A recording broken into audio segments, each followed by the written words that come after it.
Bom dia, pessoal. Para quem me conhece, meu nome é Cláudio Sabino, sou advogado constitucionalista e juiz filósofo cristão. Hoje, notadamente, dia 16 de 8 de 2023, meado de uma manhã, portanto,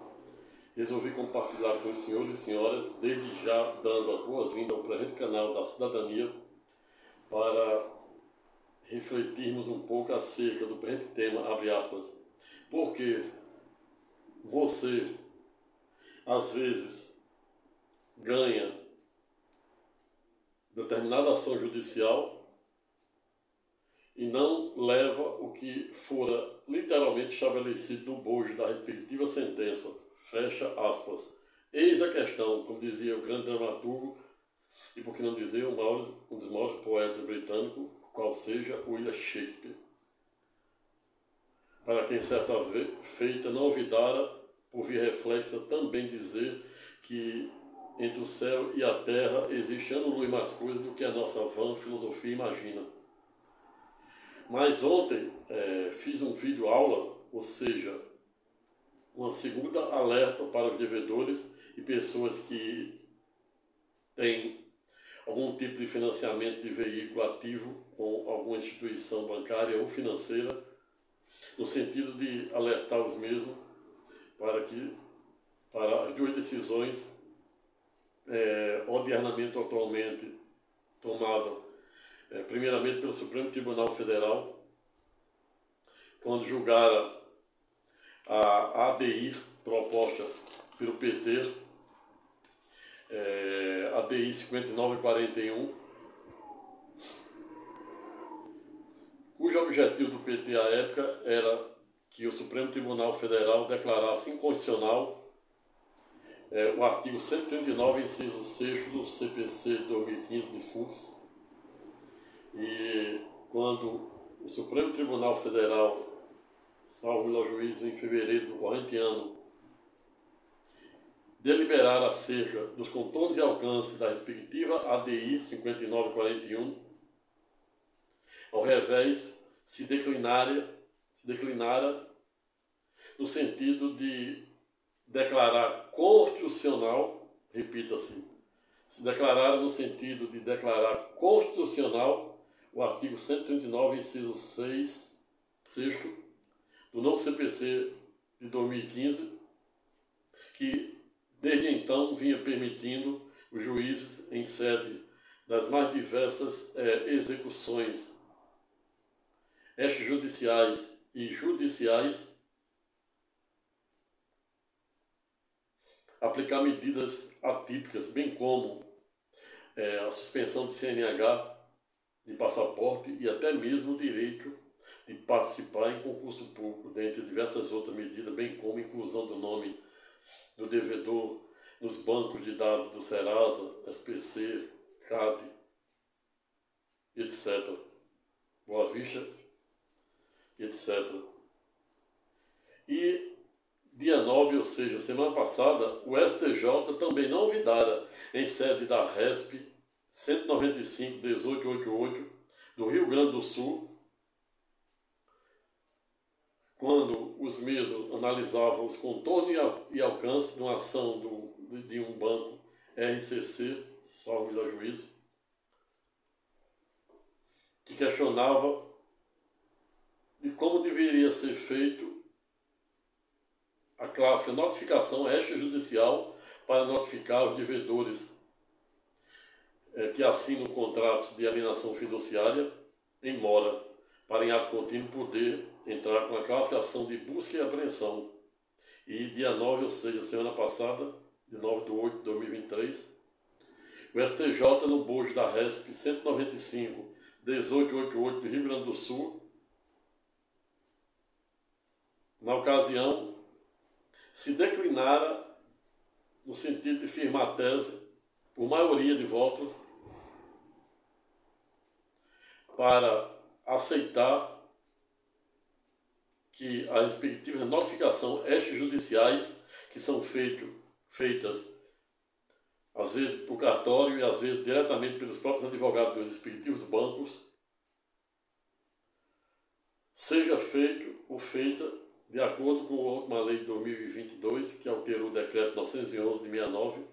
que rege exatamente a respectiva matéria de busca e apreensão. Mas o fato é que o STJ, no bojo da RESP 195.1888 do Rio Grande do Sul, no último dia 9 de 8 de 2023, novidara em pacificar dada matéria, no sentido de permitir que as respectivas notificações extrajudiciais, com efeito somente, sejam enviadas para o endereço do contido no contrato, independentemente de que receba, ou seja, se seja diretamente o devedor ou até mesmo terceiro. E isso, para mim, gera uma grande insegurança jurídica e, por que não dizer, até uma espécie de retrocesso jurídico e cultural, haja vista ao longo da história, em especial da nossa ordem jurídica interna, ao longo, desde a primeira Carta de Itos de 1824 e da última, a saber, a da Constituinte de 1988, o Brasil tem avançado sob a perspectiva dos direitos e garantias fundamentais e individuais, ano-luz. E quando nos deparamos com decisões em tese teratológicas, com base no artigo 489, parágrafo 1º do novo CPC, como esta, decidida no último dia 9 pelo STJ, sem nenhum demérito ao mesmo, tampouco aqueles que, por algum viés político, ideológico, filosófico, jurídico, ao revés, pensam em sentido contrário, pois isso é democracia. Mas o fato é que peço todas as vênias de estilo, sem nenhum demérito àqueles que pensam em sentido contrário, no sentido de fazer uma crítica eminentemente de caráter construtivo e dizer que, dada a medida, para além de supressora de direito, em ato contínuo, por via reflexa, a mesma também acaba gerando uma espécie de retrocesso jurídico, já devidamente reconhecido ao longo de todas as constituições, a começar a de Idos de 1824 até a nossa última cidadã de Idos de 1988, como princípio do devido processo legal, contraditório, ampla defesa, por todos os meios de recurso a ele inerente. E aí, quando a gente se depara com súmulas imperativas de recurso, que acabam, em tese, suprimindo até mesmo os postulados do clássico princípio do duplo grau de jurisdição, que hoje, em tese, se limita até o segundo grau, ou seja, até a instância ordinária, pois, em razão das clássicas súmulas imperativas de recurso,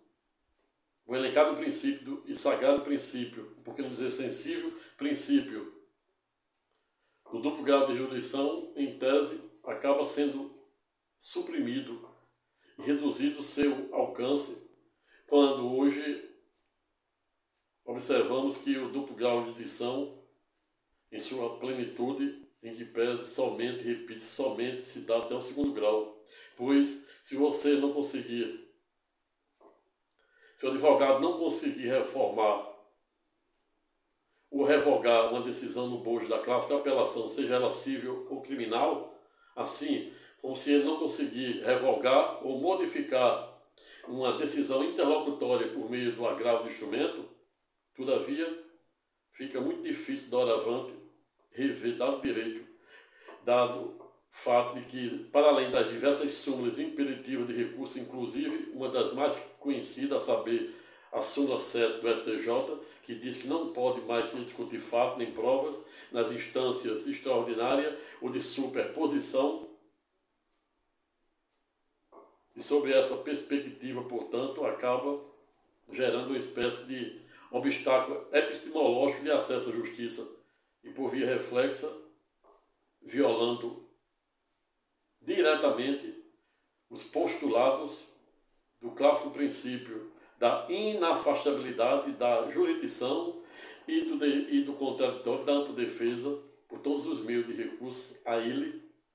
cabível. Ou seja, o duplo grau de jurisdição, em que pese, não se resume apenas, ou não deve se resumir apenas ao clássico apelação e agravo do instrumento. Existe, por exemplo, o embargo declaratório, quando estamos postados ante ou diante as mais diversas e teratológicas decisões omissas, contraditórias, obscuras, e na maior parte das vezes ipsilícitas, ou seja, os embargos são, não obstante alguns serem conhecidos, mas no mérito são ipsilícitas, ou seja, literalmente indeferidos, em razão de não poder rediscutir ou reabrir o caderno processual em sede do clássico embargo de declaração. Não obstante, o novo artigo 489, parágrafo 1º do novo CPC, ser literal e pedagógico, portanto, no sentido de permitir e até mesmo entender ser, denotar como decisão eminentemente teratológica aquelas decisões em que o juiz não ataca, não analisa todas as fundamentações trazidas pelas partes, inclusive até mesmo o próprio artigo 489, parágrafo 1º, salvo engano, no inciso 6º, também é pedagógico quando diz que a decisão do juiz deve ser analítica. Se de um lado o advogado deve fazer a devida impugnação específica no bojo dos recursos, outro sim por via reflexa, conforme o artigo 489, parágrafo 1º, inciso 6º, salvo não engano, no CPC, o juiz também, a decisão do juiz deve ser analítica, sob pena de nulidade. Não à toa, muitos colegas advogados atuantes na Corte do STJ Supremo, na instância extraordinária de superposição, na qual eu também faço parte, e pasmem-se, existem estatísticas do próprio STJ, do Supremo Tribunal Federal, revelando que de um acervo de 2 milhões de advogados em média inscritos na Ordem dos Advogados do Brasil, ao revés, somente, repita, somente em torno de 4 a 5% destes advogados de média 2 milhões consegue ter um recurso especial, agravo no bojo do recurso especial e etc., conhecido. E isso, não estamos nem entrando no mérito. 5% apenas, 4 a 5% que consegue ter o seu recurso conhecido. E provido, aí são os 500. Vejo, portanto, que as súmulas impeditivas de recursos seriam um demérito daqueles que, em tese, pensam em sentido contrário, até porque os defensores das mesmas, que na sua grande maioria são os integrantes do Poder Judiciário, alegam que as mesmas foram instituídas em razão do expressivo número de processos que se encontram nas mais diversas varas da jurisdição da ordem jurídica interna brasileira. Mas existe uma adágio do direito que onde se existe a mesma razão deve se aplicar o mesmo direito. E por via reflexa, ninguém pode se valer da própria torpeza, tampouco fazer uma espécie de retrocesso cultural e jurídico, portanto, para tentar justificar as mais diversas e teratológicas omissões que ao longo de milhares e milhares de processos, notadamente os processos em que atuo há quase 15 anos, venho observando de forma manifesta diversas supressões e violações ao direito. Não obstante existir o artigo 489, parágrafo 1º, que dá os contornos e alcances de como deve ser uma decisão sob pena de nulidade. Não obstante existir o artigo 9 e 10, que diz que não o juiz pode deferir liminar inaudita altera parte, ou seja, sem ouvir a outra parte, e na prática não é bem assim. Salvo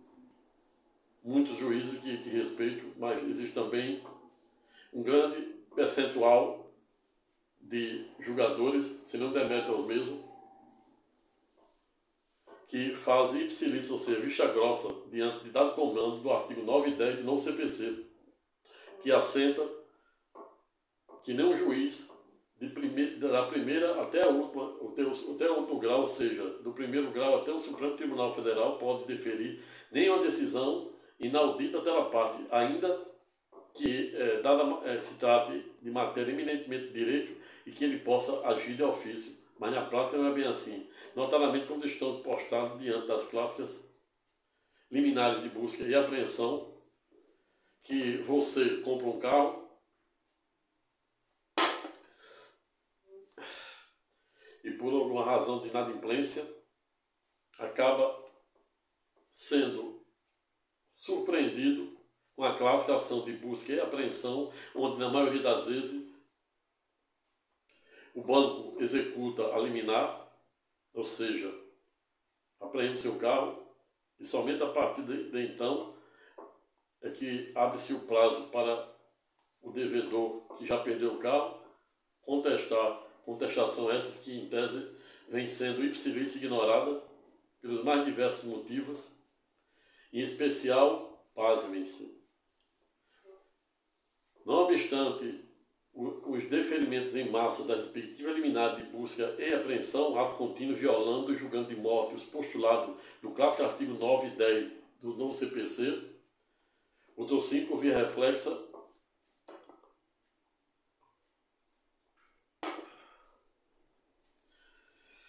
até mesmo quando você que compra um carro tem o seu veículo apreendido, em sua grande maioria vem observando também que os juízes não vêm reconhecendo de ofício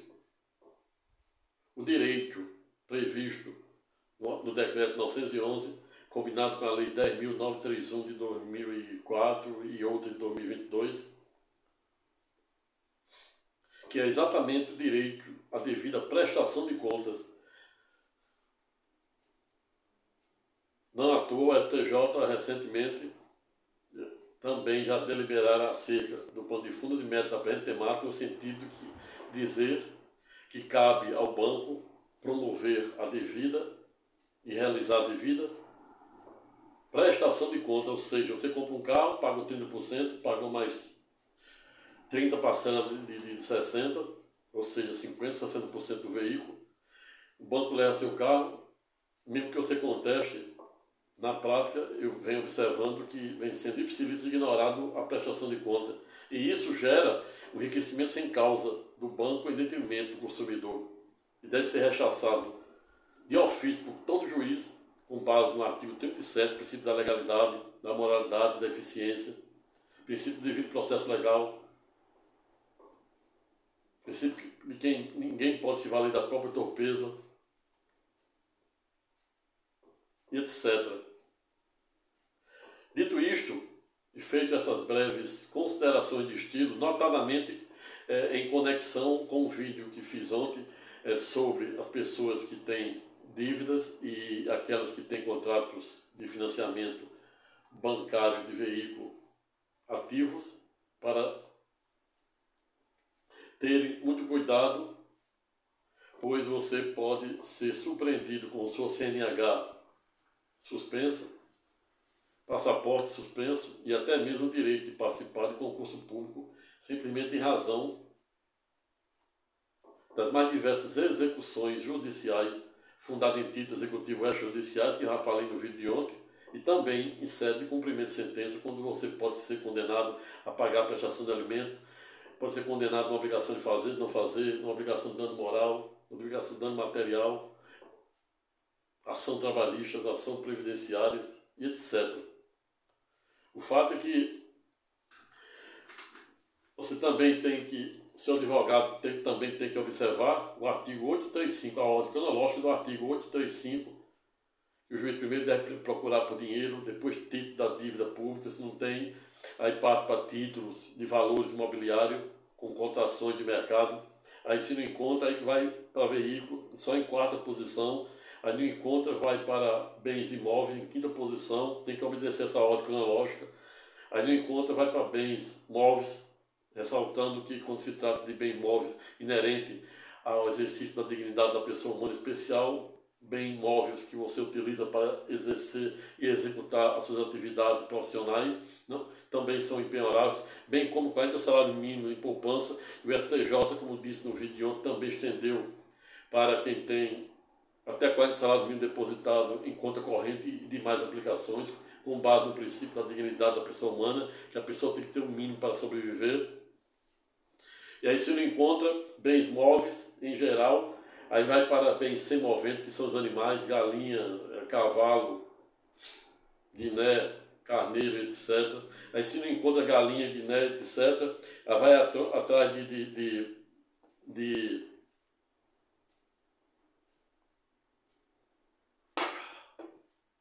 navio e aeronaves. Olha, se o cara não tem uma galinha, vai ter um navio e aeronave. Aí não encontra navio e aeronave, vai atrás de ações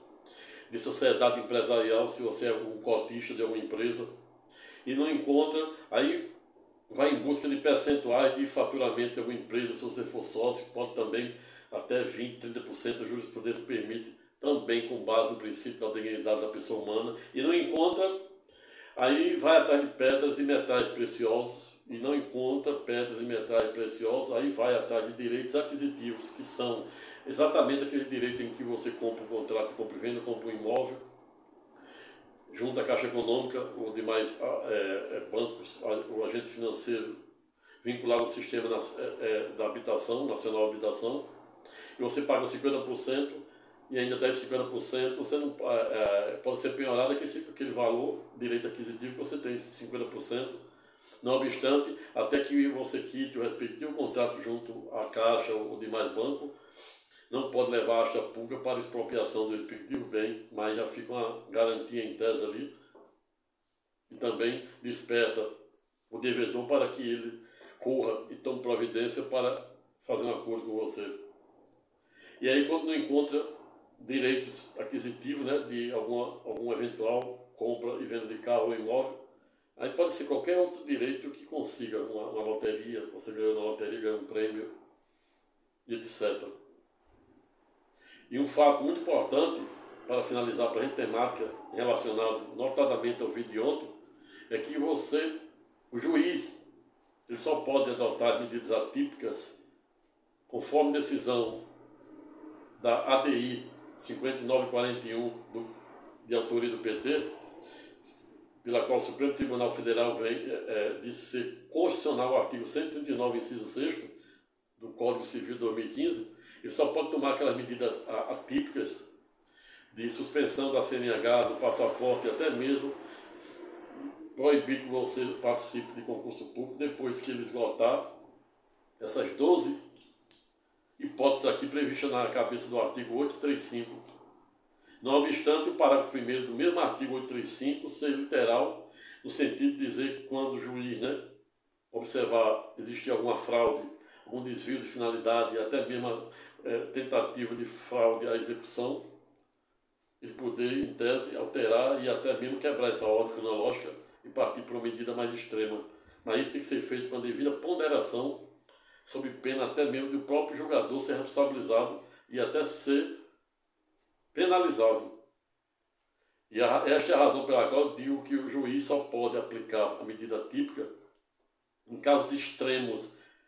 E não à toa a própria decisão tomada na ADI 5941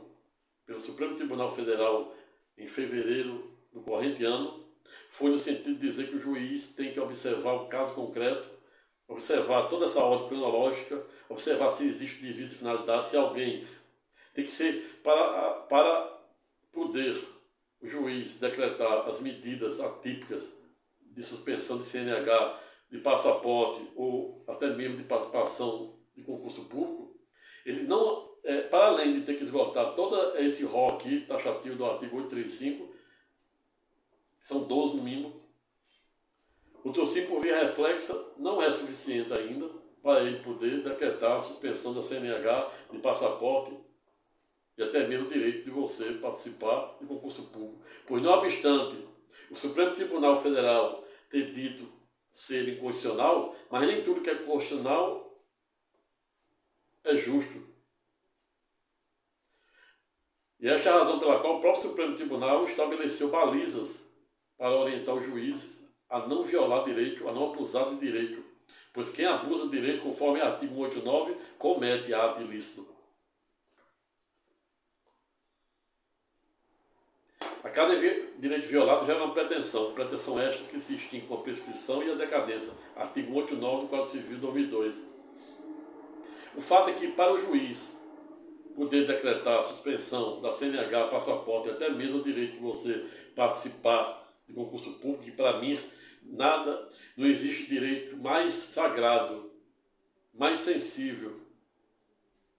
e mais fundamental do que o direito de você ter a sua CNH para trabalhar nas mais diversas atividades, de motorista de ônibus, de caminhão. Hoje, carro não é mais um luxo, é uma necessidade, todo mundo precisa de um veículo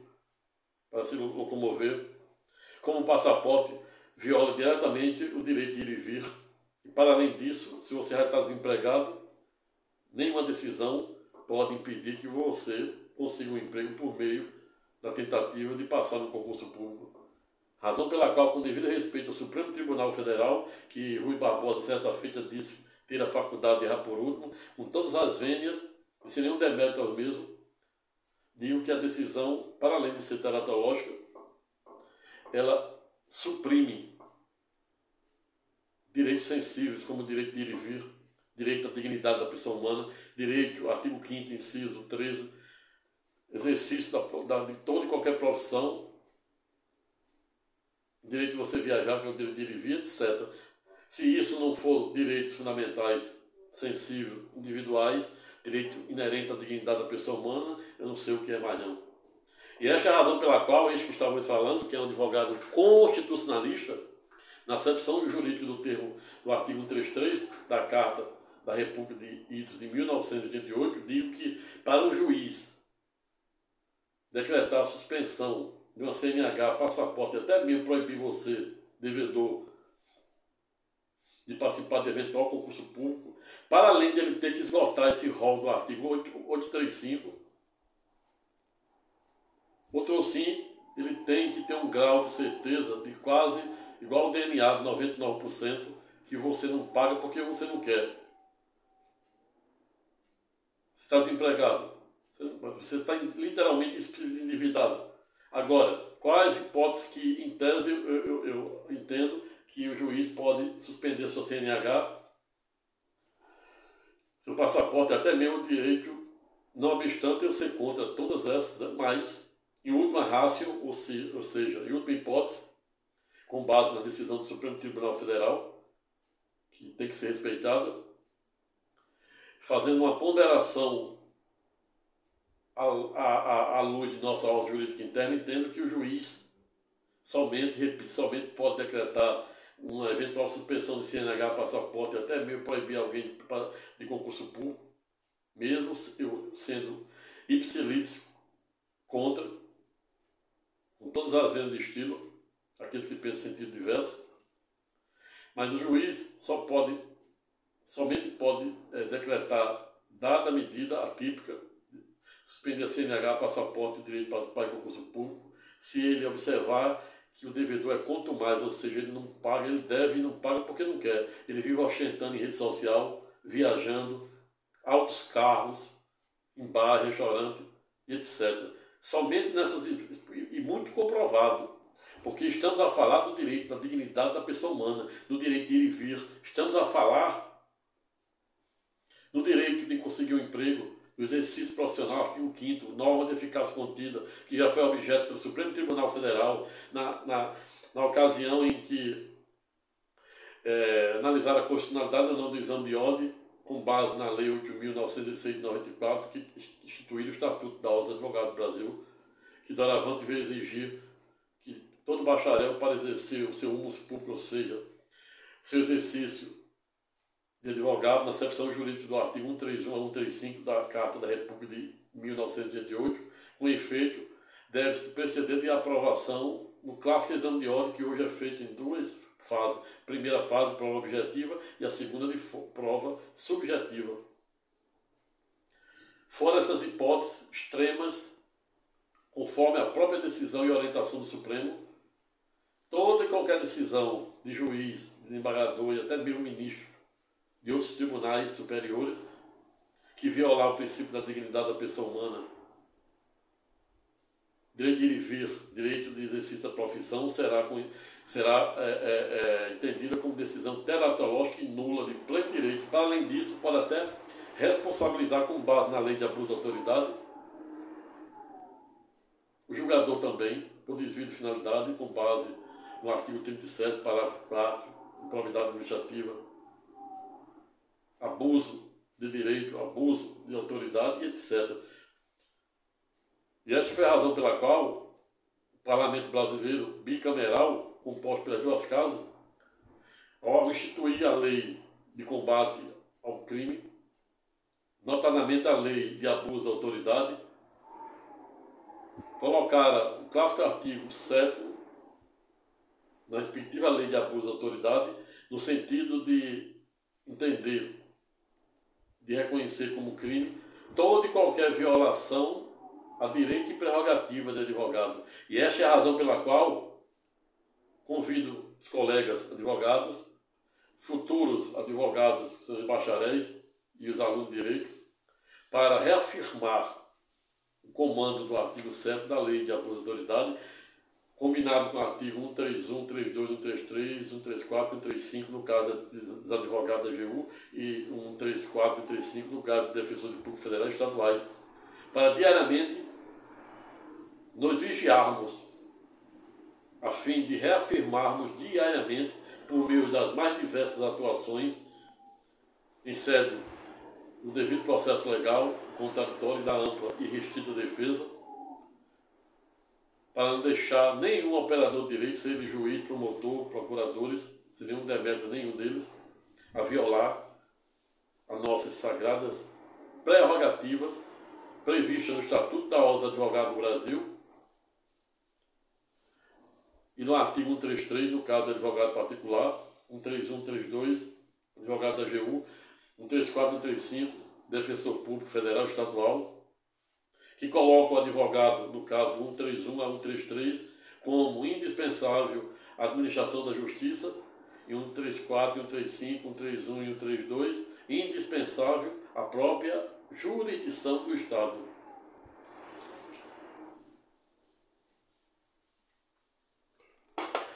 Dito isto, volto para o pano de fundo onde mete da presente temática, que é exatamente respondendo a pergunta do tema de hoje. Ou seja, por que você, às vezes, ganha, mas não leva o que fora estabelecido no bojo das mais diversas sentenças condenatórias? Eis a questão. E para iniciar e começar a responder dada a pergunta, começo dizendo que os motivos são vários. Não somente para você ganhar e não levar, como também para a demora, para se chegar ao fim do seu processo. E não à toa, a emenda 45 otorgou o inciso 78 ao artigo 5º,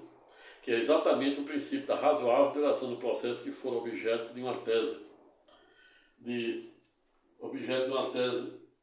monografia de minha graduação, que tratei exatamente sobre os postulados do princípio da duração razoável do processo, que veio exatamente para dinamizar e diminuir o tempo em demasia dos processos que levavam anos-luz. Ou seja, a lei hoje diz que o juiz deve julgar, no CPC, o embargo declaratório em 10 dias. E hoje, por exemplo, fui observar que existe um embargo de um processo que já tinha, vai fazer um ano que o juiz não julga, não obstante eu ligar demasiadamente também. E essa é a razão pela qual nós, advogados, tenhamos que estar muito atentos e cobrando. Se a jurisdição é inerte e o juiz deve ser provocado,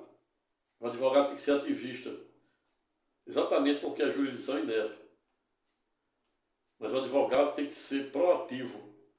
sempre estar buscando impulsionar o processo.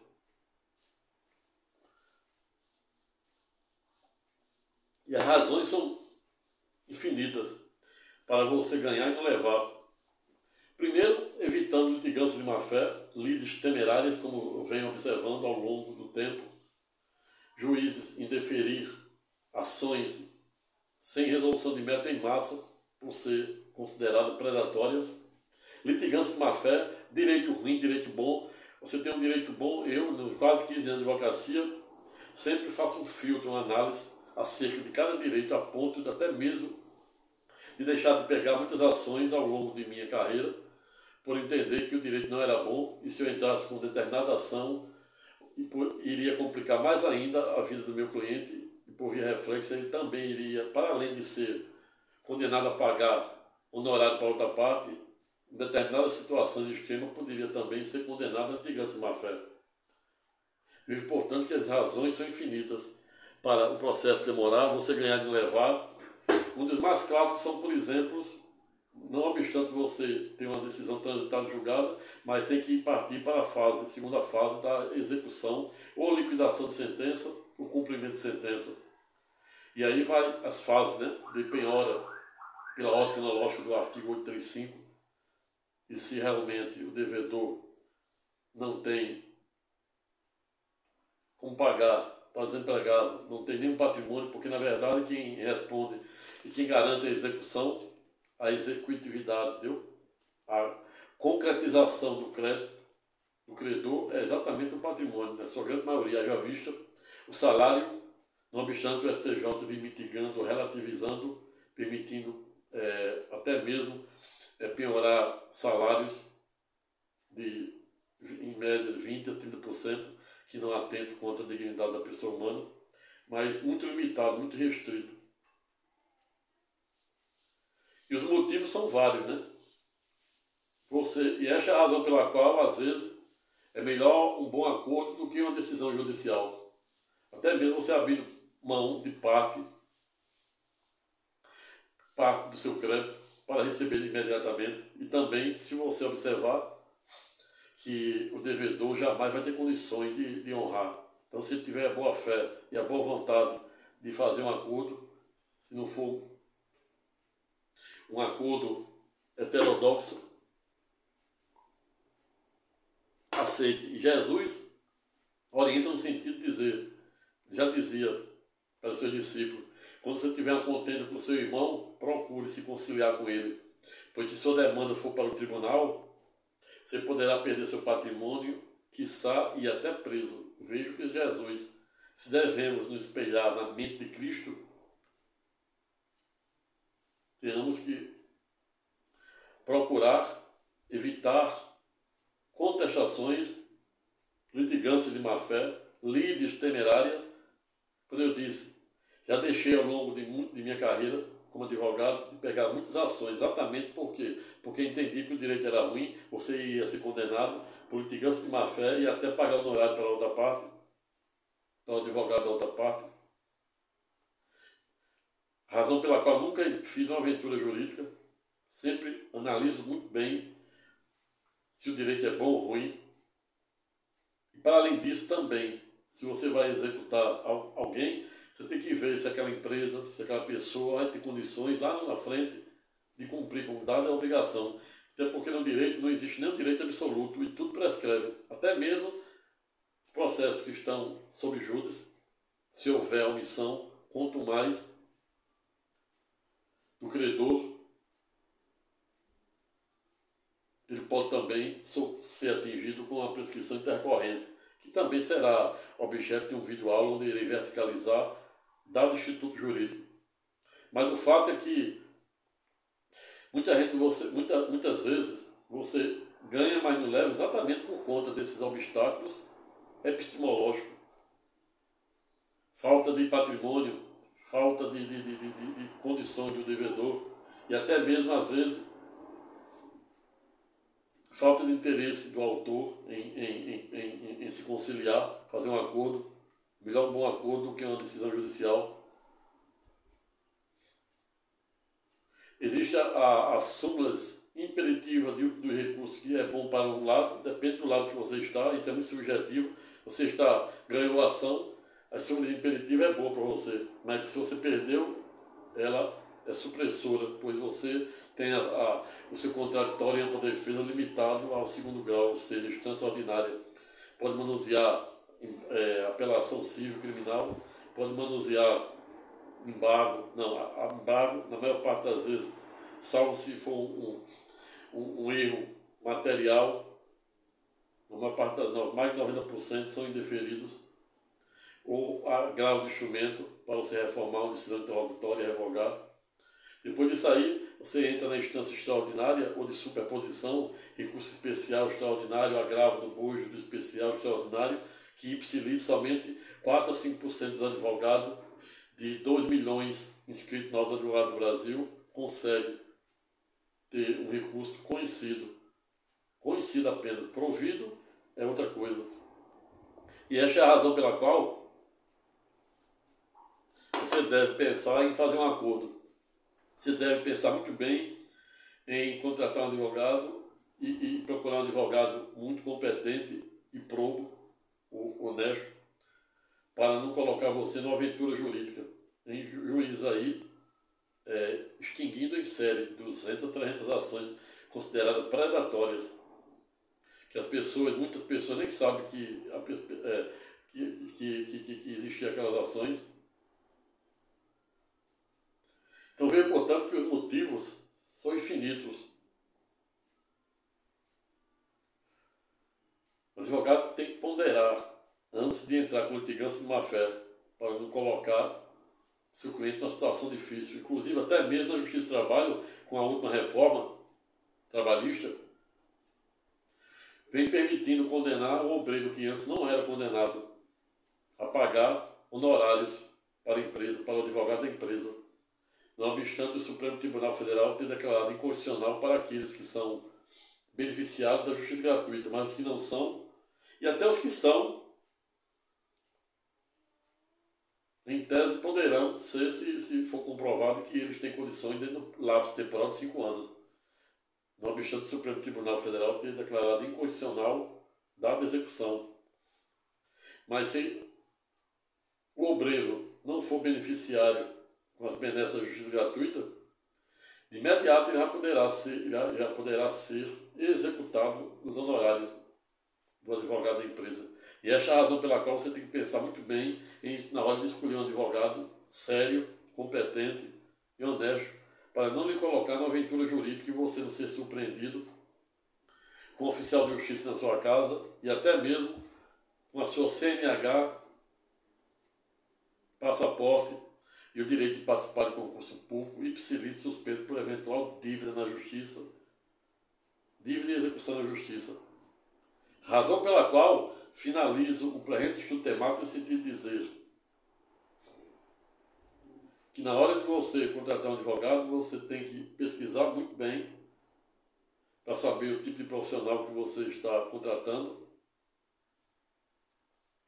pegar referências, ver o histórico de processo dele, fazer perguntas acerca do seu direito, se é bom ou ruim, porque se o seu direito for ruim, fatalmente você vai ser condenado a pagar honorário para outra parte e até mesmo, dependendo da situação, por litigância de má-fé e etc. Razão pela qual finalizo o presente estudo temático no sentido de dizer que a cada direito violado gera uma pretensão essa que só se extingue com a prescrição e a decadência. E Deus, no alto de sua filha grandeza, por meio de Paulo de Tarso, Romanos, Tiago, são pedagógicos quando dizem que não somente devemos cumprir com as leis divinas, como também por via reflexos com as leis dos homens. E Jesus deu exemplo quando ele mandou o seu tesoureiro pagar o seu imposto para César por meio de uma moeda extraída da boca de um peixe. E aí aquela parábola, dê a César o que é de César. César queria o quê? Imposto. Paga o imposto para César. E dê a Deus o que é de Deus, que é fé, amor, devoção. Agindo assim, o difícil é errar. Você cumprindo com seus direitos e obrigações, salvo, é claro, né, se você estiver desempregado ou se você não tiver condições mesmo. E também uma grande lição sobre a perspectiva econômica que dou, sem nenhum demérito àqueles que pensam em sentido contrário, é que a melhor maneira de evitar problemas é cumprir com nossos direitos e obrigações. E para além disso, quando a gente não consegue ganhar mais, a gente reduzir custos. Quando a gente reduz custos, a gente acaba, em tese, ganhando, porque estamos deixando de desembolsar.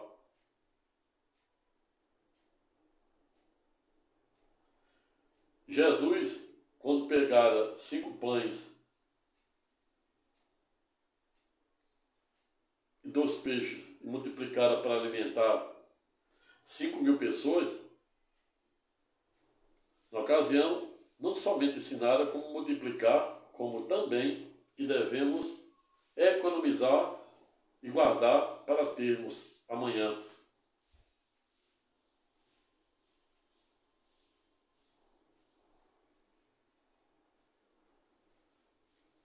Razão pela qual a balança de direito significa exatamente que a cada direito violado gera uma pretensão. A balança tem que estar paritária. Quando a balança está mais pendendo para um lado do que para o outro, houve uma violação de direito, conforme o artigo 89, que só se extingue com a prescrição e a decadência. E a melhor forma de evitarmos processos, cobranças, oficiais de justiça na porta, constrangimento de ter CNH, passaporte, direito de participar em concurso público suspenso, é fazermos o maior esforço possível para cumprirmos com o nosso direitos e obrigações de verdadeiros cidadãos que somos, ou que pelo menos devemos ser. Pessoal, vou ficando por aqui, espero que tenha te ajudado de alguma maneira. Se gostou do presente vídeo, aula, se inscreva no presente canal, compartilhe o presente vídeo com mais de 1.000 pessoas, dê o seu like, e se sentir à vontade, deixe seu comentário de forma educada, respeitosa e elegante. Fique com Deus e até a próxima.